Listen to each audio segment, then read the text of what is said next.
On va tous ensemble élever son saint nom. On s'attend à ce qu'il nous touche, à ce qu'il nous parle, à ce qu'il nous change, à ce qu'il nous transforme, à ce qu'on ne soit plus jamais les mêmes. Moi, je crois que de venir dans sa présence, c'est une expérience tellement rafraîchissante, tellement vivifiante, qu'il y a toujours quelque chose qui se passe. Toujours quelque chose qui se passe. Alors attendez-vous à ce qu'il se passe quelque chose. Attendez-vous. Attendez-vous à ce qu'il passe, attendez-vous à ce qu'il vous touche, attendez-vous à ce qu'il vous guérisse. Attendez-vous à ce qu'il réponde à vos questions, à qu'il réponde à vos prières. Attendez-vous à lui. Le plus dramatique, c'est quand on va quelque part, je dis on, quand Jésus arrive quelque part, et puis qu'il trouve des cœurs qui s'attendent à rien. Alors si les cœurs s'attendent à rien, ben, ils ne reçoivent rien.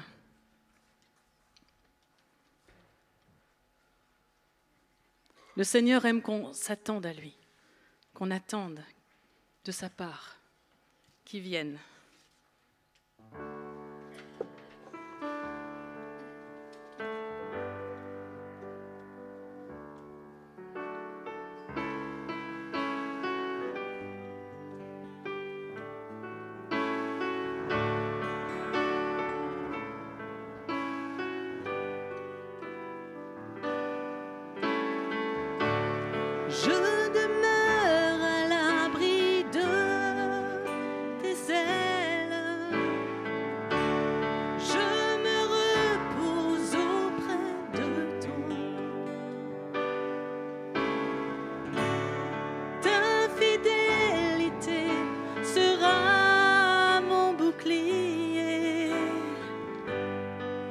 Chaque jour je chanterai,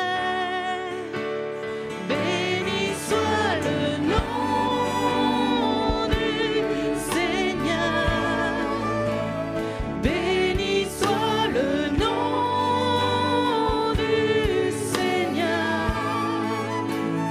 Oui, je bénirai mon nom toute ma vie. Le nom du Seigneur.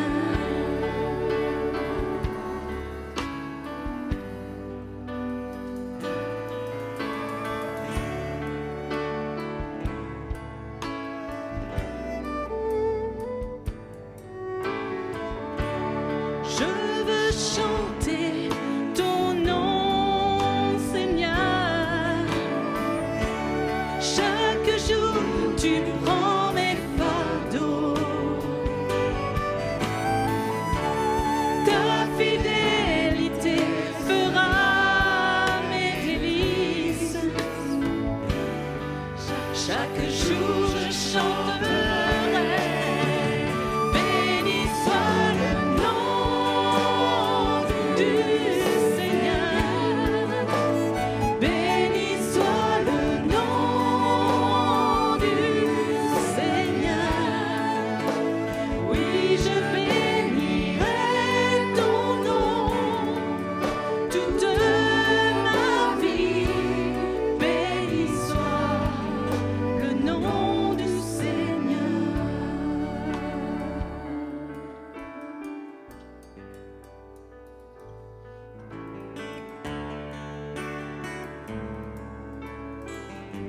Je demeure à l'abri de tes ailes. Je demeure à l'abri de tes ailes. Je me repose auprès de toi.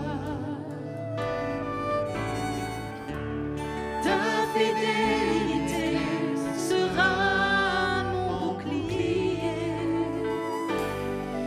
Chaque jour je chanterai. Béni soit le nom du Seigneur. Béni soit le nom du Seigneur. Oui, je bénirai ton nom toute ma vie. Béni soit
Dieu que nous servons, il a un nom.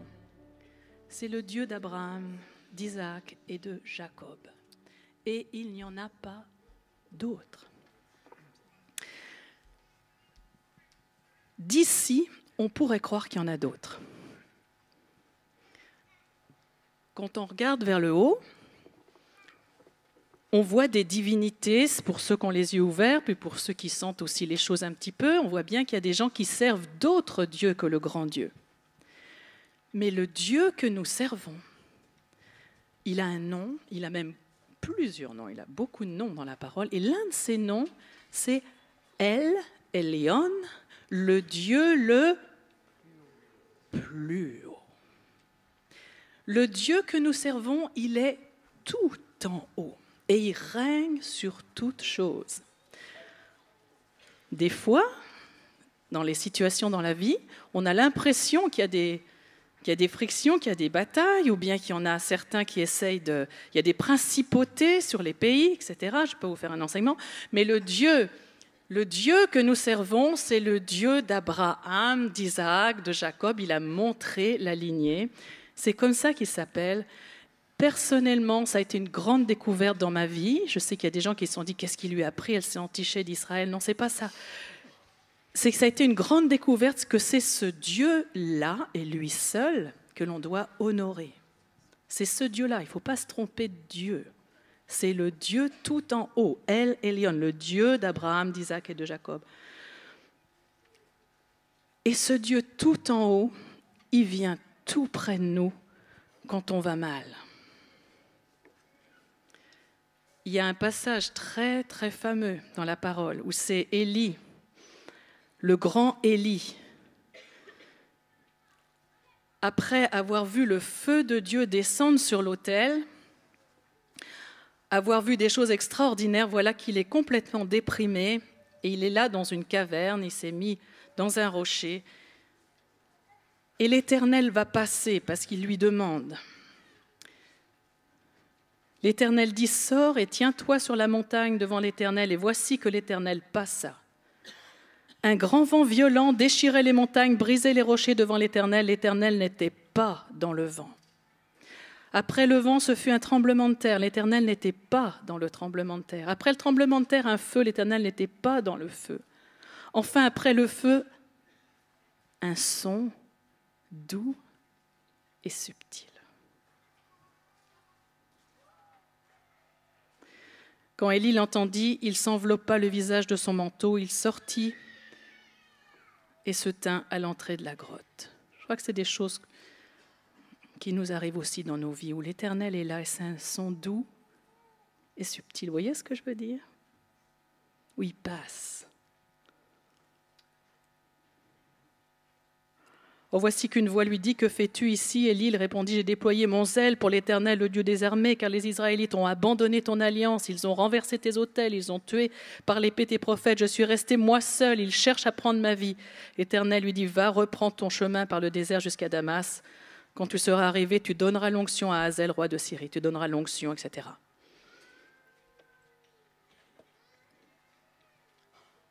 Moi, je sens que plusieurs sont découragés dans leur vie, dans leur ministère aussi, ou certains artistes qui sont là, ils sont un peu découragés. Le Dieu que nous servons, le Dieu qui peut vous donner à nouveau l'onction, celui qui donne l'onction, qui bénit, c'est le Dieu d'Israël, croyez-moi. C'est ce Dieu-là.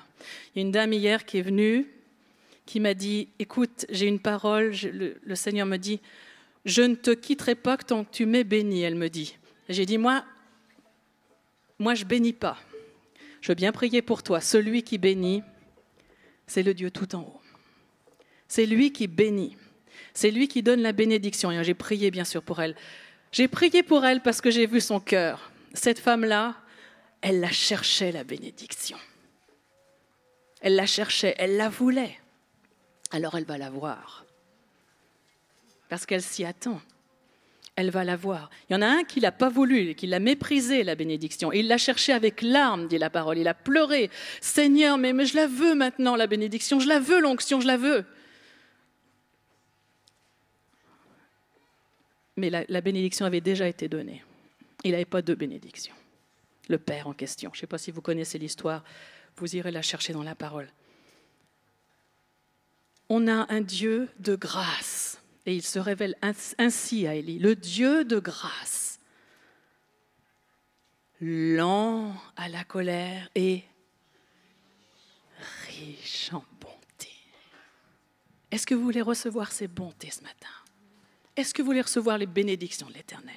La bonté du Dieu d'Abraham, d'Isaac, de Jacob, ce Dieu-là. Est-ce que vous êtes d'accord? Si vous ressentez ce besoin, je vous demande simplement de vous lever.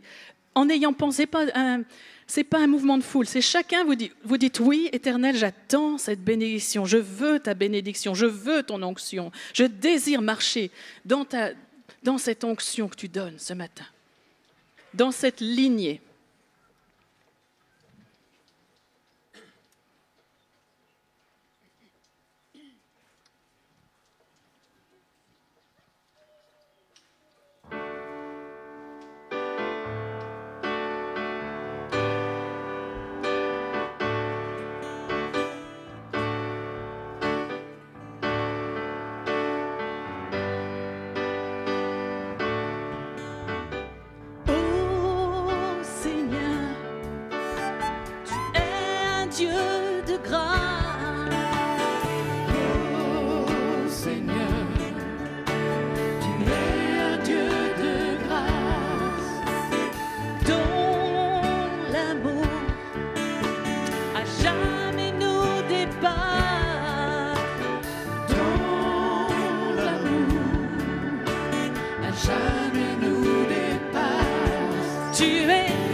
Notre condamnation, tu effaces notre condamnation. Seul Sauveur et Dieu de compassion, à vous. Seul Sauveur et Dieu de compassion. Tu es lent à la colère et riche en bonté.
rempli de patience.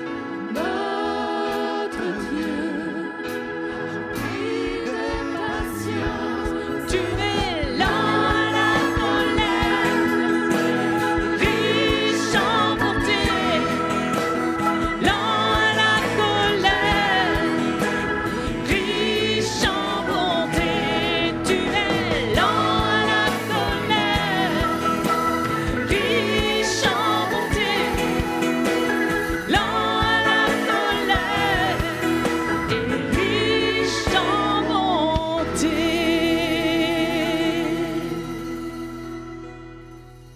L'Éternel demeure fidèle à ses alliances.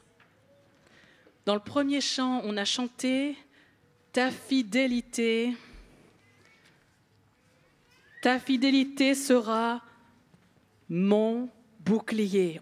Deuxième verset, on a chanté « Ta fidélité fera mes délices ». C'est un Dieu fidèle. Et voyez-vous, moi je m'étais trompée sur la nature de mon Dieu. C'est la raison pour laquelle, quand l'Éternel a ouvert mes yeux sur ce qu'il était en train de faire avec son peuple d'Israël, j'ai réalisé que le Dieu que je servais est un Dieu fidèle. C'est un Dieu fidèle. Il ne renie pas ses alliances. Ça veut donc dire que quand il fait alliance avec moi, il la tient jusqu'au bout. Ça veut dire que quand je vais me présenter devant lui, il ne dira pas « Corinne, je ne connais pas ». Il y en a qui disent « Ah, Corinne Laffitte, ma Corinne Laffitte, si on ne la connaît pas, moi, ce qui est important, c'est que je sois connue là-haut. » Vous voyez ? Vraiment, pour moi. Pourvu que je sois connue là-haut. Oui, papa, je sais, je suis connue là-haut. Tu me connais. L'important, c'est qu'il nous connaisse quand on va se présenter. Pourquoi il va nous reconnaître ? Parce que c'est un Dieu fidèle. Comment on sait qu'il est fidèle ? Parce qu'il ne rompt jamais son alliance. Croyez-le, mes frères et mes sœurs. Il ne rompt jamais ses alliances. L'alliance, les alliances qu'il a faites depuis la Genèse. On ne passe pas Ancien Testament, Nouveau Testament. Non, Genèse jusqu'à l'Apocalypse, le même Dieu qui poursuit ses plans jusqu'au bout. On a la grâce d'être greffé. La grâce d'être greffé dans ce plan pour ceux qui veulent bien l'accepter. Et vous savez, quelquefois, il y a aussi une méprise. C'est qu'on dit « Ah, t'aimes Israël, alors t'aimes pas les Arabes ?» Oh que si!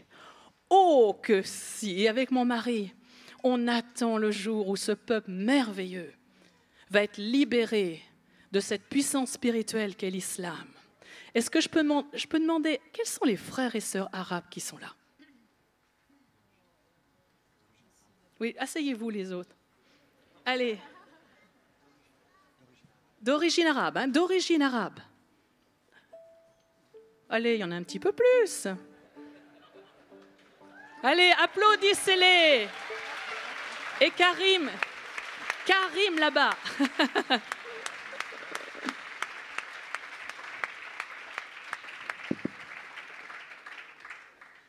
Écoutez-moi bien.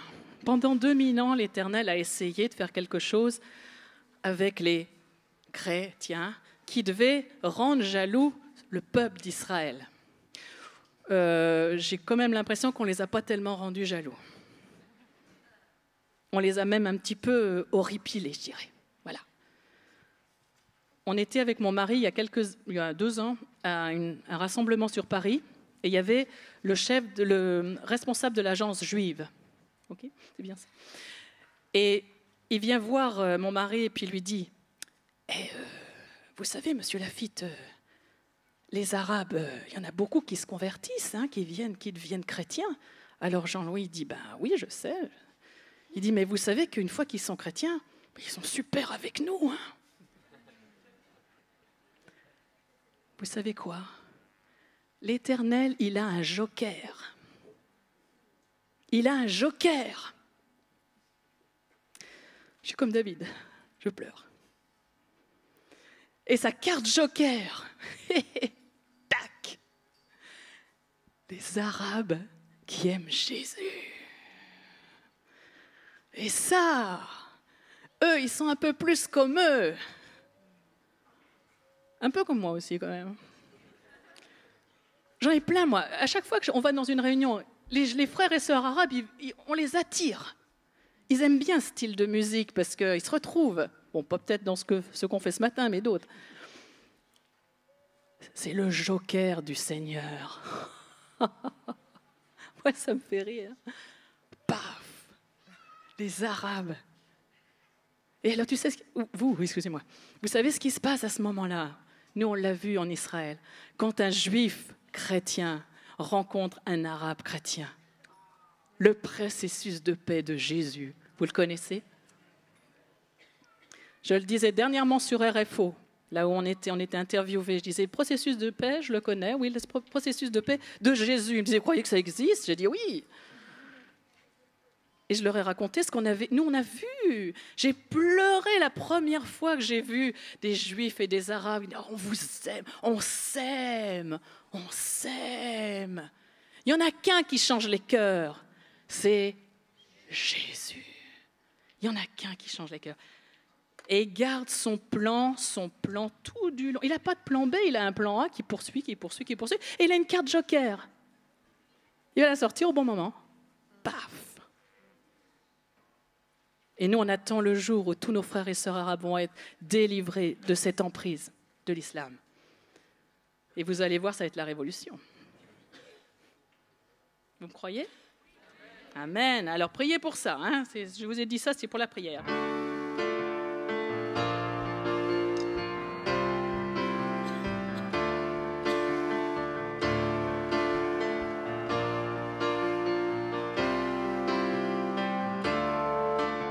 Avec patience, tu nous as nourris, tu as rassasié nos âmes.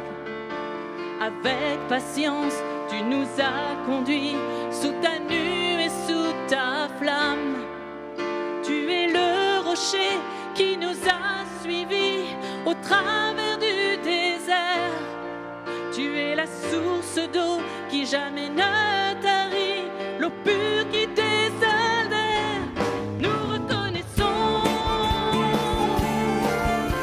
Tu es fidélité, d'âge en âge tu es le même, tu conduis ton peuple sur la terre. Nous reconnaissons que tu es fidélité, toujours marcher au milieu de nous. Avec patience, tu nous as nourris, tu as rassasié nos âmes. Avec patience, tu nous as conduits sous ta nuée, sous ta flamme. Tu es la parole qui nous a gardés tout au long des années. Messager de l'alliance, tu nous as pardonné malgré nos défaillances. Nous reconnaissons que tu es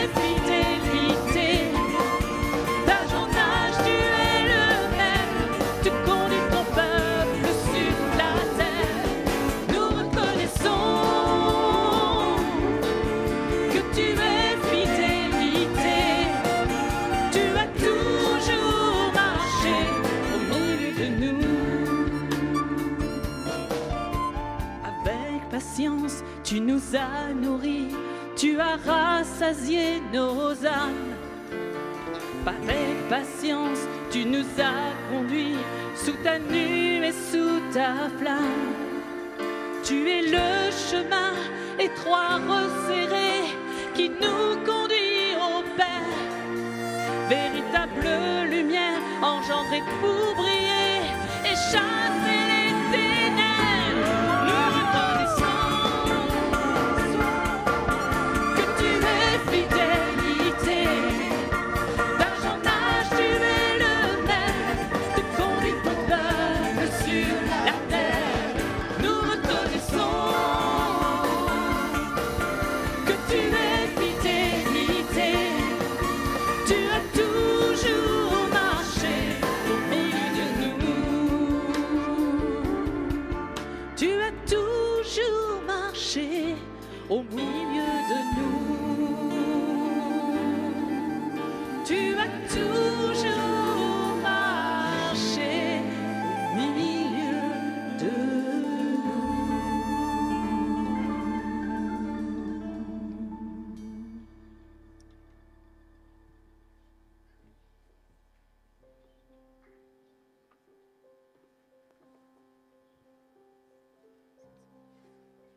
Seigneur,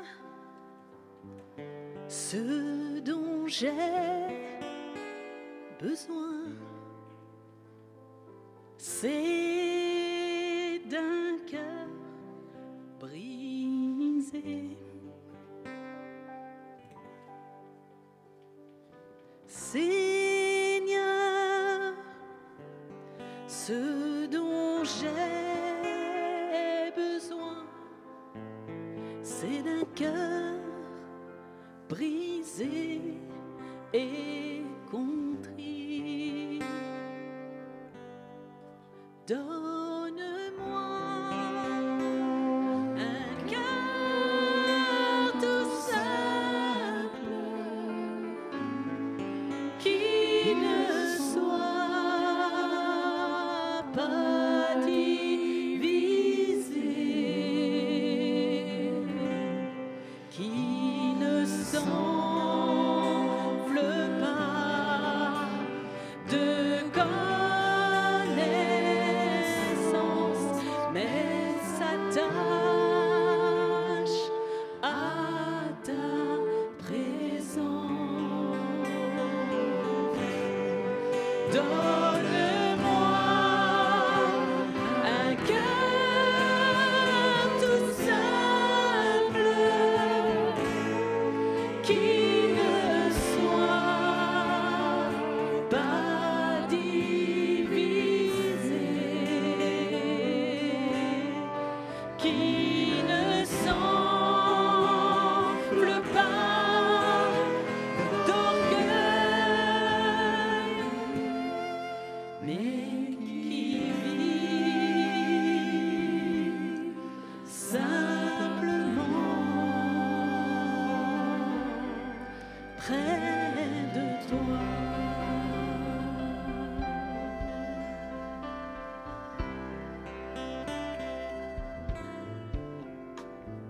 Seigneur, ce dont j'ai besoin, c'est d'un cœur brisé. Seigneur, ce dont j'ai besoin, c'est d'un cœur brisé et contrit. Donne-moi un cœur tout simple qui ne soit pas divisé, qui ne s'enfle pas de connaissance, mais s'attache à ta présence. Donne-moi un cœur tout simple qui ne soit pas divisé, qui ne s'enfle pas d'orgueil, mais qui vit simplement près de toi.